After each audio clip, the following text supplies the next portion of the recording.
Picture the most famous weapon in all of fantasy. Chances are that you're thinking about a sword. But now forget about Excalibur and the like for a moment and consider what's left.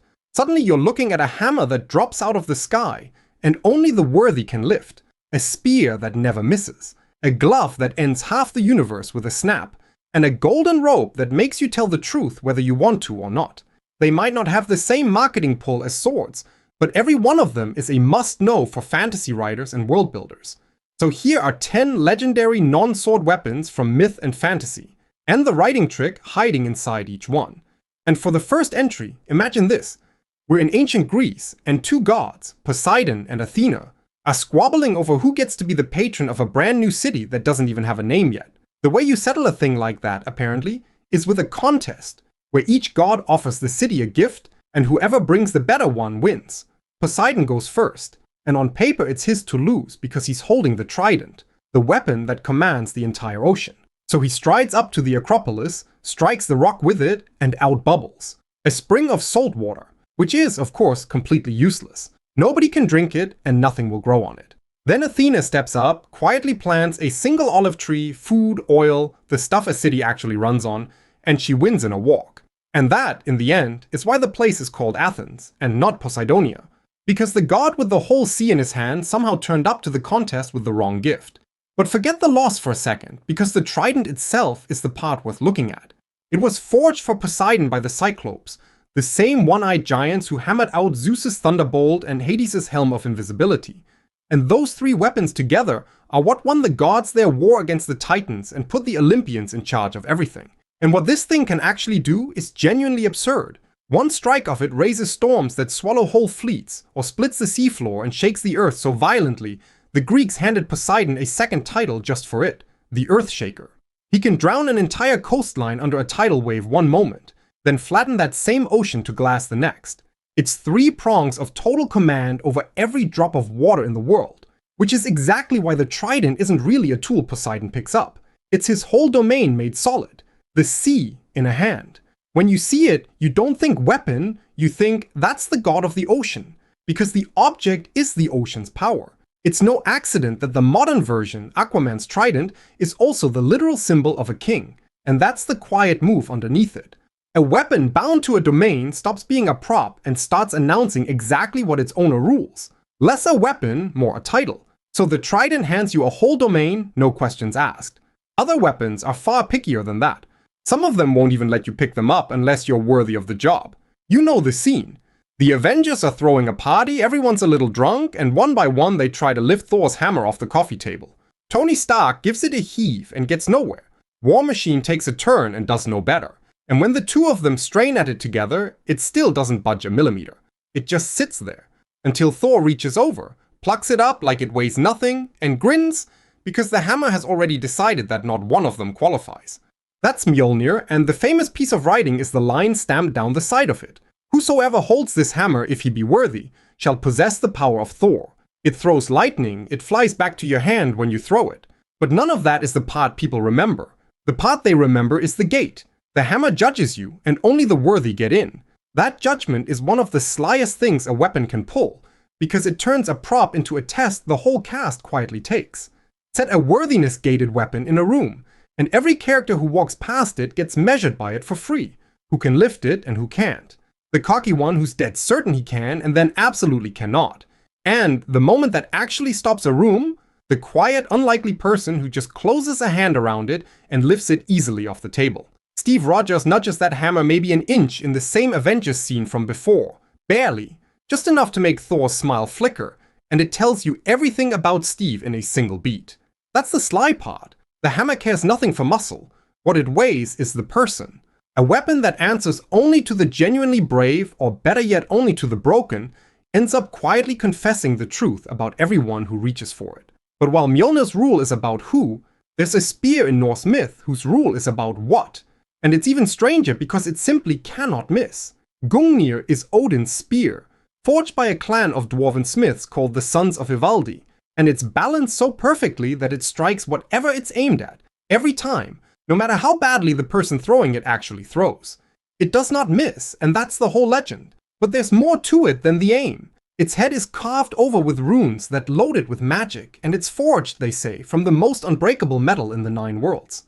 The eeriest detail, though, is how it gets used. In the oldest Norse tradition, flinging a spear over an enemy army was how you handed every man beneath it to Odin, and Gungnir was the spear in his hand.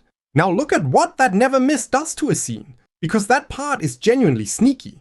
A normal weapon keeps you in suspense. Will the throw land? Will he make the shot? Give a character a spear that physically cannot miss, and you delete that suspense on purpose. And something more interesting moves into the empty space. The question stops being, will he hit, and becomes, should he throw at all? Once the outcome is guaranteed, the only drama left is the decision. And that's a far better kind of tension, because it lives in the character's conscience instead of his aim. The myths leaned on this too. A vow sworn on a spear point was meant to be unbreakable. The throw you couldn't take back. And Odin himself was wounded by a spear in the sacrifice that won him the runes. There's a catch though, and it's the part that's easy to miss. A weapon signature rule only matters if it rubs against what the story is actually about. A never-miss spear is wasted on a tale that isn't already chewing on certainty and consequence, which is the real reason the story has to come before the cool toys. If that part's still hazy for you, that's the thing to sort out first. And it's exactly what my free fantasy story compass is built for. 3 short frameworks: your spark, your story promise, and the one-line logline that ties them together, that get you to your story's true north before you arm anybody. It's free and the link's in the description below. Once the story's clear, the right weapon for it tends to pick itself. But back to the weapons, and the next one was actually built as an apology. This is the Leviathan axe from God of War, and here's the lore that makes it special. The 2 brothers who forged it, Brok and Sindri, are the exact same dwarves who made Thor's hammer, and they built the axe deliberately as a kind of penance to answer for all the destruction that hammer had caused in Thor's hands. So a regret is forged right into the metal. It throws frost, it flies back to your grip when you call it the way Mjolnir does. Same makers, same trick. But the reason it exists is guilt, and the man who carries it makes that matter.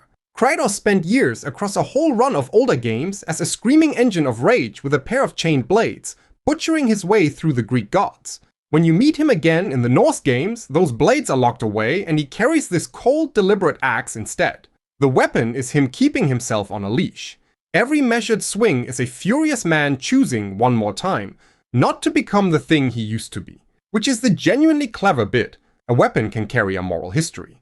It can hold a regret or stand in for a promise the wielder is trying to keep. An axe that's just really sharp and really old gives you nothing. An axe forged to undo somebody else's worst mistake, carried by a man trying to undo his own, hands you the character's whole interior life in one object before he said a word. The Leviathan draws all its weight from its past, but some weapons work the other way round. They grow until they're bigger than the god who throws them. The way Zeus's thunderbolt didn't just belong to Zeus, it slowly became him. As mentioned at the start of the video, the thunderbolt was forged in the same fires as Poseidon's trident, by those same one-eyed cyclopes, who hammered out this bolt of lightning to arm the gods for the war against the Titans. And it isn't subtle. Zeus hurls it like a javelin of pure fire, and whatever it touches, it ends. This is the blast that buried the Titans and scorched the 100-headed Typhon when that monster very nearly toppled the gods. And on a quieter day, it'll knock a mortal clean out of the sky just for getting above himself. There's no surviving a direct hit, which is exactly why it's called the most feared weapon in the heavens and on Earth. But the genuinely interesting thing about it is what it turned into. Look at the old statues and coins. Zeus is forever holding it or winding up to hurl it, and the instant you clock that jagged bolt, you know exactly which god you're looking at. The weapon became the logo. It stopped being a thing Zeus owns and became the shorthand for Zeus himself, for the sky, and for the raw authority of the king of the gods. Most weapons never get anywhere near that level, but the ones that do are so distinctive you could pick the character out of a crowd by the weapon alone, no face required. There's a second trick hidden in here, and Rick Riordan built an entire best-selling series on it. In Percy Jackson, the Thunderbolt, the Master Bolt, gets stolen, and that theft is the whole plot. A 12-year-old gets blamed for taking it and has to cross America to get it back before the gods go to war over it. The weapon barely appears on the page, and it still drives every chapter, because a legendary weapon can power a story just by going missing. You don't even have to show it, you just have to make everyone desperate to find it. But while Zeus's bolt was forged by giants somewhere off-page long ago, Stormbreaker gets forged right in front of you, and it costs something terrible to make. If you've seen Infinity War, you watched it happen. Thor needs a weapon big enough to kill Thanos, so he travels to Nidavellir, the Dwarven Forge world, where a giant ring of metal orbits a dying neutron star. The forge has gone cold, so to make the axe they have to fire it back up, and Thor physically holds the mechanism open and takes the full force of the reignited star to do it and nearly dies. Then the head gets poured and finished, and there's no handle. So Groot, the walking tree, reaches over, grips the white-hot metal, and cuts off his own arm to become the handle. That's Stormbreaker, forged inside a dying star and finished with a friend's severed arm, the greatest weapon Asgard has ever seen. And every bit of that cost is the point. Stormbreaker would be a forgettable big axe if it had just been sitting in a vault. What makes it work is the price, the near-death and the sacrifice of getting the thing made. A weapon your hero suffered for carries infinitely more weight on the page than one your hero simply found, because the getting of it, the trial, is what loads the object with meaning. A weapon that came easy carries nothing, which honestly is the same brutal truth about writing a fantasy novel. The fun part is dreaming up the weapons and the worlds. The hard part, the forge, the part that actually costs you, is finishing the manuscript. If that's why you keep stalling out, my writing system is the full blueprint from blank page to the final draft. The whole process laid out step by step. It's live and it's perfect for the writers who start strong and then lose the thread in the middle. Links in the description below. Anyway, if Stormbreaker is all about how it was made, the Elder Wand is all about who's allowed to own it. And that one rule ends up killing the most powerful dark wizard who ever lived. The Elder Wand is the most powerful wand in the Harry Potter world. Made of elder wood and with a tail hair from a thestral for its core, it represents one of the 3 Deathly Hallows. It has a single strange ironclad rule. It only ever truly serves the person who defeated its last master. Beat the owner, disarm them even, and the wand's loyalty switches to you. So basically, win it and it's yours. That's the whole rule. And Rowling builds the entire ending of a 7-book series on it, like a key turning in a lock. Follow the chain with me here for a moment. Dumbledore owns the wand. Draco Malfoy disarms Dumbledore, so the wand secretly belongs to Draco now, not to Voldemort, who thinks he's simply stolen it. Then Harry overpowers Draco and takes his ordinary wand, which means the Elder Wand's true loyalty quietly passes to Harry. So in the final duel, Voldemort is standing there holding the most powerful wand ever made, and it will not fully fight for him, because by the wand's own rule, it already belongs to the boy on the other side. Voldemort fires a killing curse anyway, but it rebounds and he dies by the wand's logic, not by Harry's hand. And it's the most satisfying kind of payoff there is. A weapon undone by its own rulebook. The wand turns on Voldemort for the most humiliating reason imaginable. Somebody outthought it. A super weapon the hero beats with their fists is just a fight. A super weapon the hero beats by understanding it better than the villain ever bothered to. That's a story.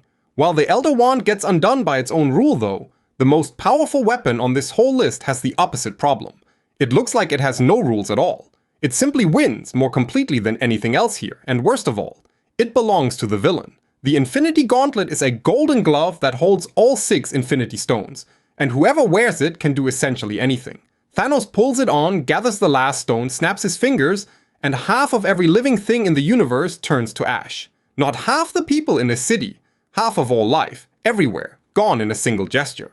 There has never been a more powerful weapon in mainstream fiction, and the entire point of the story is that the heroes lose to it, which paints a story into a genuinely nasty corner. A weapon that can do literally anything ought to be impossible to write around. Because how do you threaten someone who can rewrite reality on a whim? Well, the answer is a flaw. The gauntlet was forged on Nidavellir by the dwarf king Eitri. The smith Thanos strong-armed into making it, then crippled, melting his hands so he could never forge anything again. And that crippling turns out to matter, because for all its power, the gauntlet isn't quite absolute. Even wielding it is punishing. The snap left Thanos' arm a charred ruin, and when the heroes finally turn that power back on him, it kills the one who does. On top of that, the stones only answer when the wielder physically clenches his fist, a real half-second of exposure. And the smith made sure of one more thing. That very same Eitri, on that very same anvil, also forged Stormbreaker. The one weapon strong enough to punch clean through the gauntlet's power. Marvel's writers have said it outright. Eitri built the thing beatable on purpose. The only revenge a smith forced to arm a tyrant could still take. And that's the rule hiding inside the most broken weapon ever filmed. The more absolute the power, the more it needs a crack built into it. Or there's simply nowhere left for the story to go. There's a bolder move tucked underneath it too. The single most legendary weapon in this whole rundown is the villains, not the heroes. Sometimes the most unforgettable object in a story is the one the hero is desperate to take away from someone.